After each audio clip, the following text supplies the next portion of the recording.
Hi, this is James from Tabletop Gaming Guild, and today we're going to take a look at the Pirate Republic Africa Gambit. This is going to be designed by Tom Butler and Sam Hiller, and it's published by Green Feet Games. This is going to be a pirate deck building sandbox epic adventure where you're going to go through and you're going to be trying to get the most swagger by the end of the game. Now, this is going to be a prototype. So the game is currently on Kickstarter, and you could back it there. If you see this video later on, you can join the late pledge, and if you see it even further on, you can actually just pick up the physical copy of this game if you desire. Now, I love pirate games. I really like pirate games. I have a lot of pirate games in my collection, and this a sandbox pirate game is right up my alley, and I was super excited to get this to the table and play this. So let's go down to the table. I'm going to show you just a brief overview.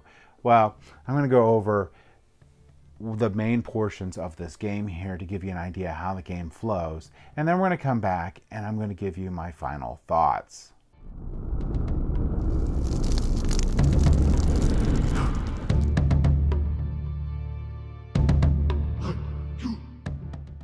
All right, so this is the Pirate Republic Africa Gambit. This game is set in 1713, the golden age of piracy. After a decade of war, a rare peace comes into the Spanish Main.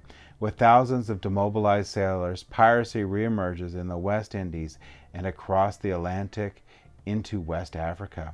One group of pirates, calling themselves the Flying Gang, seeks fame, fortune, and self-governance by building their republic free from the constraints of monarchies and imperialism.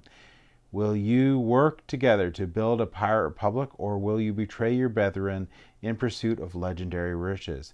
The sea is your territory, and anyone on or near it is your prey. Now, the Pirate Republic Africa Gambit is a thematic deck building sandbox adventure game for 1 to 5 players. Set in the early 18th century, each player is a historical pirate, weaving their tale by performing daring feats and plundering on the high seas. This game is based on the original Pirate Republic, and that was from 2017. This game, however, is going to add West Africa adventures, new pirates, the Portuguese, and a 16-game campaign module. Now, that 16-game campaign module, you can play those missions that are associated with it separately, or you can play it in the campaign. All right, so for this game, it's a time of conquest and the lure of riches, indomitable spirits, fat treasure gallons, pirate utopias, and watery graves. Are you ready for some swashbuckling glory? All right, so what is the objective to the game? Each player's goal is to achieve the greatest amount of swagger, which is going to be the victory points, and going to be tracked with this track going around the board here. By the end of the golden age of piracy, you'll gain swagger from immersive combat against imperialist powers and completing missions on the high seas. The game is played over multiple rounds until triggered by an endgame condition.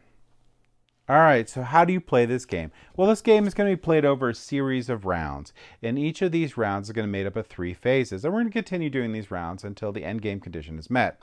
To start it, we're going to do 3 different phases, and they're going to be the tiding phase, action phase, and cleanup phase. In the tiding phase, each player is going to draw up to their hand limit. And in the start of the game here, it's going to be 4 cards. And instead of drawing the cards into your hand here to hide, you're going to place them out on the board there, and they're going to be public information for all players. So we're going to draw 4 cards. That's what it's going to start with. And the next thing we're going to do is we're going to draw a tidings card. When we draw the tiding card, we're going to look at a couple different things. We're mainly just focusing on the top here. This is going to be the nation that we have the letter of marquee with, so any ships that match that won't immediately attack us, and they can be considered friendly. The only ships that won't immediately attack you in the game is the ones with a letter of marquee. They're going to, or the merchant ship or the slave ship. They won't immediately attack you. However, with the letter of marquee here, if you attack one of these ships, you lose the letter of marquee, and for the remainder of the round, those ships will attack you if they come into your area. Then there's going to have an effect here. So this is going to be gain 1 movement at the start of every turn while in a sea space. So that's what the benefit is going to be for the game for this tiding card. Okay, so the last thing we're going to do for the tiding phase is any of these NPC tokens that are out there. Now, the one we put out specifically at the beginning of the game there, in this location right here, it specifically states that ship doesn't move. But other than that, the NPC tokens will move, and they're going to move 3 spaces. And they're going to move towards the nearest player and then initiate combat if they're able. If 2 or more players are equally close, then the NPC moves to the player with the most swagger. If still tied, then the commander chooses who that person that gets attacked, who gets attacked on that. So that's how that part goes, and that ends the tiding phase. Once all 3 of those have been completed, the tiding phase will end. Next, we go into action phase, which is going to be the meat of the game. And we're going to do this in turn order, starting with the commander here. So what can you do on your turn when it comes up to you? So when it gets to your turn, you can do multiple different actions, but the trigger for the end of your turn is going to be one of 3 things. You're going to choose to rest, meaning your turn's going to end, and you're going to do the rest action, which I'll show you in a little bit. You have no cards left. You've spent all your cards. Your turn's going to end then. You have nothing to do. You can choose to pass. The turn without further actions. If you pass, discard 1 card from your hand unless your pirate deck is empty. Now, when your turn ends, you're going to immediately draw back to bring your hands to your cards to your hand limit. So in the beginning of the game, it's going to be 4. So at the end of your turn, you're always going to go back up to 4 cards. All right. So what are you going to do on your turn in this action phase? Well, the first thing you're going to do is you're going to roll this die, and this die is going to affect your movement with either pluses or minuses or +2. It's going to affect your movement, or we can be unlucky and we can hit one of these flags. Now, the white lookout is going to move the closest naval or pirate hunter ship token on the map into your territory space face up.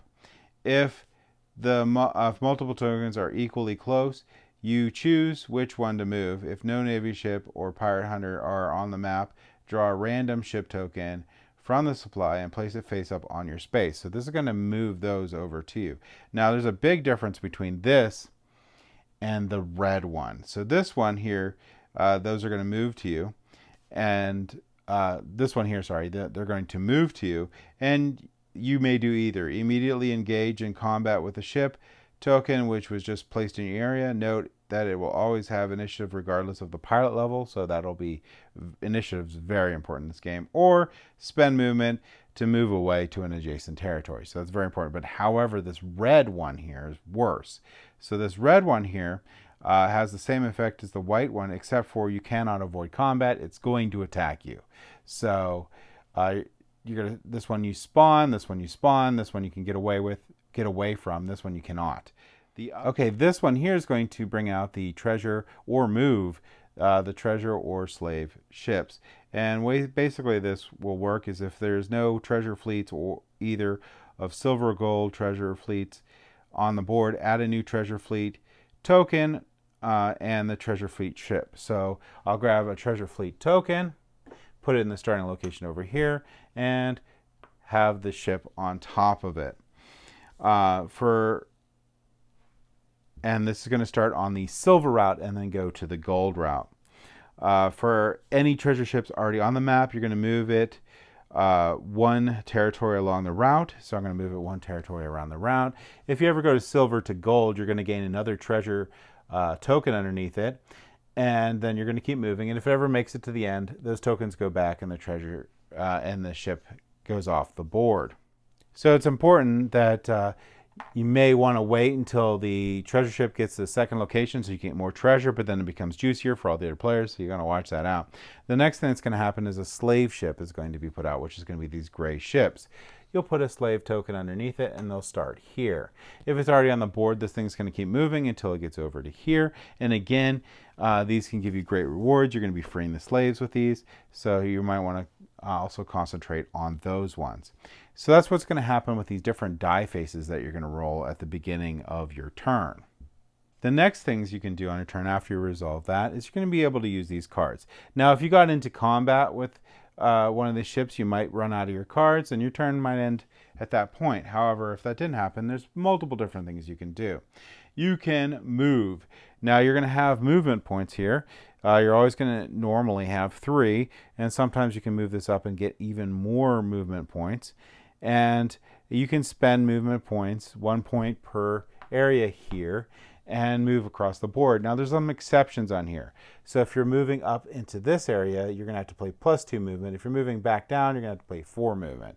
Same with this area here. This is +2 and +4 movement to move back and forth from those areas. Now, those will be ignored for any NPCs. They don't care about those. Those are just applying to the players themselves. The other thing you can do is you can scout areas. So if you scout an area here, you'll be able to look at the land token before you actually move in. You can also boast. Select a personal mission to gain more swagger by completing the card's objective. So if I completed my personal objective, I can boast and finish it up and gain my swagger, which is good because it's negative points at the end of the game if you don't complete. You can also do combat in the game. You can also establish a pirate haven. You can turn any of the neutral land sites, so any of the neutral land sites here, to your pirate haven by placing your flag on there. For rest, you can remove bloodshed tokens, which is going to be really, really important because you can't have 2 of these. If you do, you're captured. So you may want to rest every once in a while to and again, remember that does end your turn. You reset any friendly ship tokens, which you can gain through updating your ship or upgrading all 3 there, or other ways in some of the missions. You can also then add a card to your hand from your discard pile, so you can bump yourself up that way too. You can declare infamy. Use elite cards in your hand and amassed land and ship tokens to acquire elite cards. So we're going to go over how to acquire elite cards in a little bit, but you can also gain cards throughout the game. Remember where I showed you can have these double flags on here? Those are going to be tokens that you're going to pick up and you can use for these different things in the game here. All right, so let's go over a couple different things. So when you're doing your movement, so you can spend these movement to move. So I'm Calico Jack, first commander here, so I can move into these areas. Now I know what's here because at the start of the game I was able to flip 2 of these over because they were adjacent to me and I was the commander. So there's a couple things to look at these ones. This is going to be the green and red token that I'm talking about. You can use these for different things in the game, which is going to be really cool. And it'll also give me these rewards on the side here. So I'll get 2 swagger and 1 reputation token, which will be really helpful. And it's pretty weak. It only has 2 for the broadsides and 5 for the fighting here. So I might want to consider that one. There's also this one here. That one also gave me 2 swagger and 1 infamy. It's much stronger for its broadsides here, but very weak for combat. I can look at my cards here to see what to do. And remember, you have your basic and you can have your advanced one here that you can unlock by using your reputation token to get even more powerful in here. And I can see from these cards what I could do for the combat itself. The other things I could do is I could just move along. So I can use a movement to move here for some reason and then move another movement to here. Now I would flip this token. If it's aggressive, we're going to have combat. If it's not aggressive, I can ignore it. Now, if it's a passive one, so if it's a treasure fleet ship, slave ship, or has a letter or marquee on it, I don't have to do combat. Anytime I land on an area that's going to be aggressive, my movement's going to end and I'm going to have to resolve that. Other things I can do for movement is I can move to land sites. So let's say I was way over here. This token would have been flipped, but let's say I'm over here and there's no token. The other thing I could do is I can go onto these land sites. And if I go onto land sites here, I'm going to flip a token, and that's going to be what's there. In this case, I'm going to have to fight this, but if I beat this land area, I'm going to go ahead and get 4 swagger, which is going to give me 4 points. And I also get to keep this token. But remember, this token here is going to flip a Titan card to see what the bonus is before the battle begins on these. We'll go over battles in a little bit. The other thing you can do is you can spend movement here to scout these locations. So if I spend movement to scout these locations, I can flip this tile before I go onto the land there. Now land movements, when you go sea to sea, that costs a movement point, but going to the land is going to be free. And when I said you got to spend movement to do your scout, you have a choice. You can either spend a reputation token, which is going to be one of these, or 3 movement to flip the token. So it's very expensive to scout. But basically, that's going to be how movement works in the game. You're going to be spending your movement to move around the board into different locations here. And again, if you're up in these locations, you're going to have to spend the extras. So here's going to cost you 2 more to go this way, but 4 more to come back. Those will have to be applied when you're doing it. So you need to have enough movement to do that. And you're going to gain movement by upgrading your ship throughout the game too. So keep that in mind. You're not going to be just stuck to this 3 movement necessarily in the game itself. But remember, moving to or from the land is always free. Everything else is going to cost you in this game. All right, so we already went over scouting after during the movement here, but we're going to go a little bit more in depth into that real quick. Not much more. We already went over the fact that if you're in this land territory here, you can scout by paying 3 movement or reputation token to flip it over before you go there. But you could also scout a ship token, so these various different ship tokens that are near there. Well, in any territory, you can spend 1 reputation or 3 movements to scout a ship token already present in an adjacent territory. So for here, I can scout this ship token here and flip it over before I move in there so I can see if I want to encounter that or not. Next, you can boast. We already went over that. That's basically where you can finish your mission card. If you finish your mission card, you'll get the reward down on the bottom if you finish this top thing. And you won't lose those points at the end of the game. All right, so one of the actions you can take is combat in this game. And you can fight these treasure ships. You can fight these slave ships, you can fight these merchant ships, or you can move into a spot and have an automatic combat occur. Initiative is extremely important in this game. Initiative is going to determine whether you're on the offensive or the defensive to start out. So whether you have to protect yourself from that ship before you can get really into defeating that ship, or you can just outright try to defeat the ship without it being able to get back to you. So initiative is incredibly important. And combat's a big portion of this game here. The other thing you can do is establish a pirate haven. So if you're in an area and let's say you took care of this and it has this red cross there, skull and bones there, you can spend 1 reputation to place your pirate marker on that site, thereby establishing a haven. So I can place one of my pirate markers there. You can perform this action only once per turn and can only have 1 pirate haven at a time. So if I go somewhere else and do this, I will move that token over. I can only have 1 pirate haven on the board.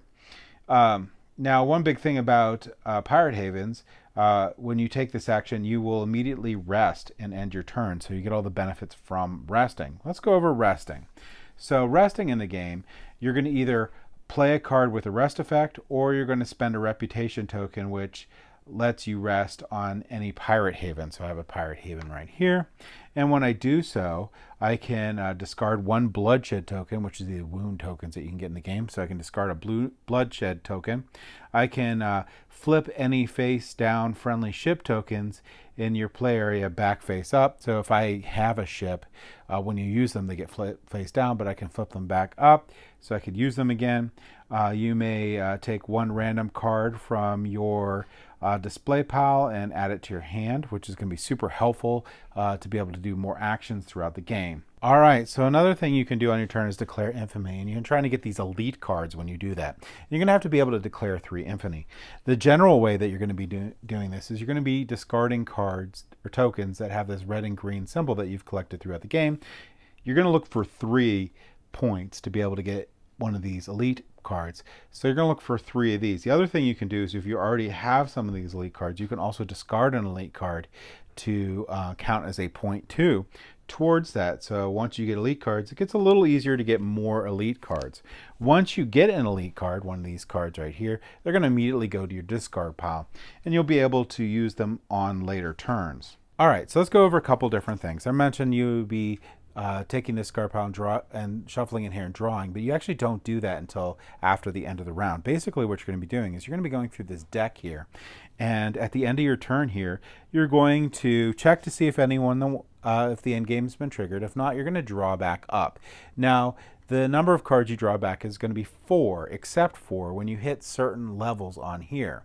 And those levels are determined by places on the board here. So level 3, which is going to be 20 points here, is going to give you 5 cards. But if you make it all the way to level 6 here, and level 6 here is going to be the 120 point area, you're going to be able to draw 6 cards. So that's going to determine how many cards you're going to be able to draw. Now, when the first player runs out of cards to draw, the round will end. When the round ends, you're going to proceed to the cleanup phase. After all players have completed their action phase, conduct these tasks. Each player resets their player. Place any remaining cards from your hand into your discard pile, crew cards, etc., except for treasure cards. Reset the starting movement, so you're going to set that to 3 and then add any of these numbers on here for the ship, so move up a little bit. Shuffle that discard pile and it'll be your new pirate deck that you can draw from. You're going to discard the current tidings card and place that into the tidings discard pile, so I'll go ahead and discard that card. Spawn ship land tokens if there's less than 5 or less tokens on the board. And basically what we're going to do for that is we're going to flip this card over. It's going to tell you where it's at. We place that token and we place any other tokens surrounding it. Discard the crew and elite cards here. So we're going to discard those cards and we're going to draw 3 new ones. And then the round ends. You're going to pass the commander marker, which is going to be this one right here, to the player with the lowest swagger. In case of ties, the current commander decides who starts the next round. Now, how does the game end? Well, if someone reaches this 120 swagger mark on there, the game is going to end. Or a player completes both their personal objective, at least one of the personal objectives, and the global objective, the game will end. Now, if someone gets 120 swagger, the game immediately ends and that player wins. No more turns. However, if a person completes their personal mission and the global mission there, they're going to have one more turn where every player gets one more turn, including the player that triggered the end of the game. Then we're going to go into scoring. You're going to take your swagger points and your any of these and subtract any of these personal missions that you didn't get to complete, and the person with the most points is going to win. If tied, the victor goes to the player with the most accomplishments, which is going to be these things down here on your player board. If still tied, the victory is shared. Now, I will mention there is a campaign mode to this game here, so you can play things in a campaign style. If you're playing with that, the winner becomes the flying gang commander for the first player for the next game, and the player decides the global mission based on the outcomes of the current mission. Now, with the campaign mode, you're going to have a branching narrative, so you're going to pick one. You can pick from 2 different options when you move to the next mission. All right, so that's a general overview of the Pirate Republic Africa Gambit. Just gives you a general idea how things flow in this game. There's going to be a lot more detail to this game and a lot more layers in it, especially with combat. There's a lot more to the combat here that we didn't go over, just in general, that there is combat and the different things you can, symbols that matter for it. But there's a lot more to that. There's a lot more in this levels and these bonuses that you get in the side overall. But that's just the overview of the game, just real quick, how you're going to play the game itself. Real quick overview. But let's go ahead back up to the table here, and I'll give you my final thoughts on the Pirate Republic Africa Gambit.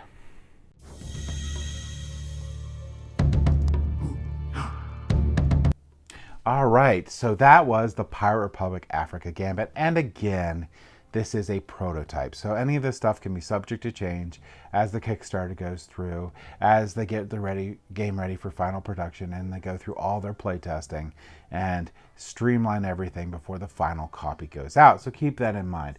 But the component quality, if it's anything like this prototype, it is great. These ships are really cool.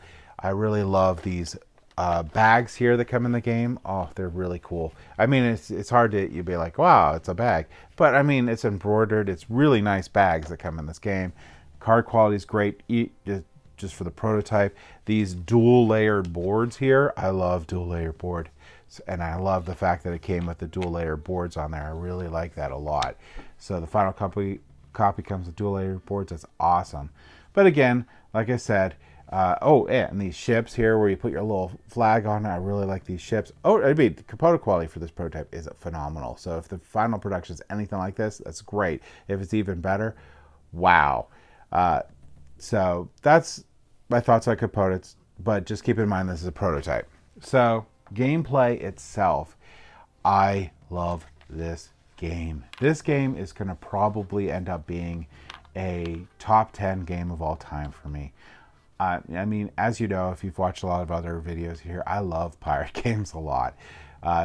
Maybe to an unhealthy amount, but beyond that, even without the theme, what I really like is thematic games that give like an epic experience and are really immersive.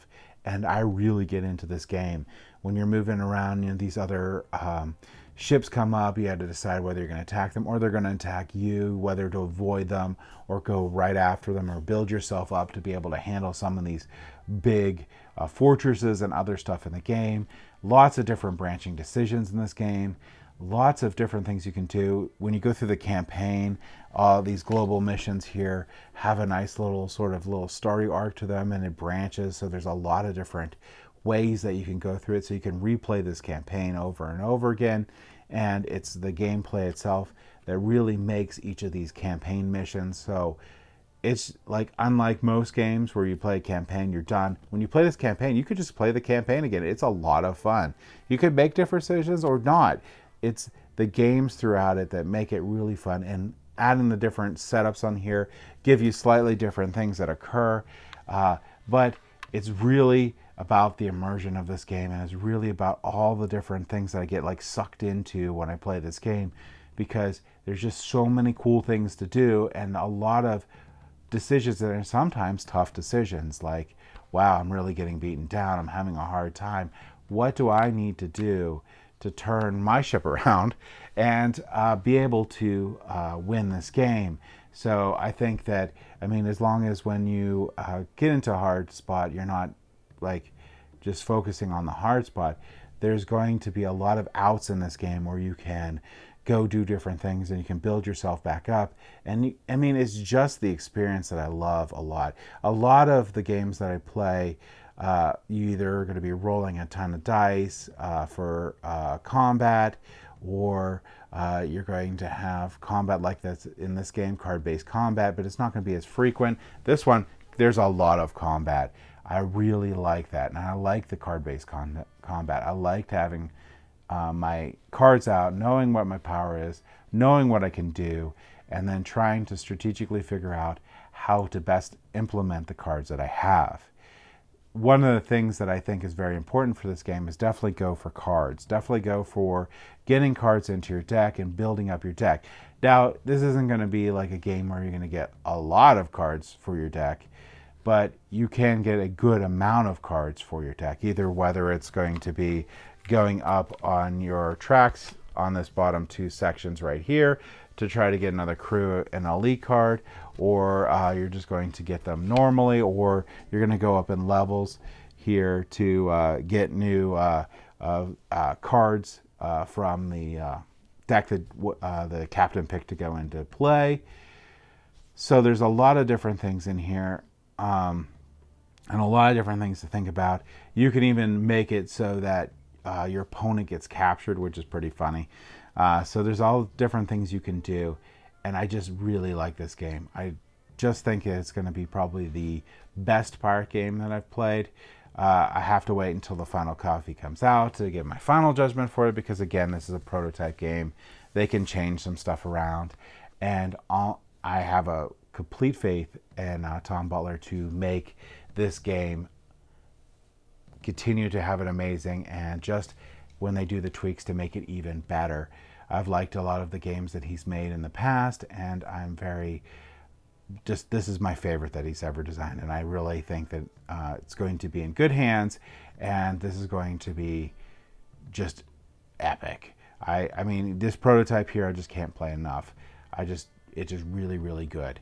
So that's my thoughts on the Pirate Republic Africa Gambit. If you like pirate games, if you like epic swashbuckling experiences, or you just like epic experiences, if you like to have really thematic games that are going to be incredibly immersive, this is a game for you.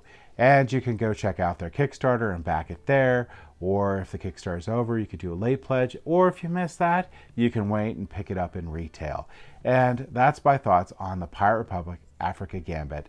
Thank you for watching.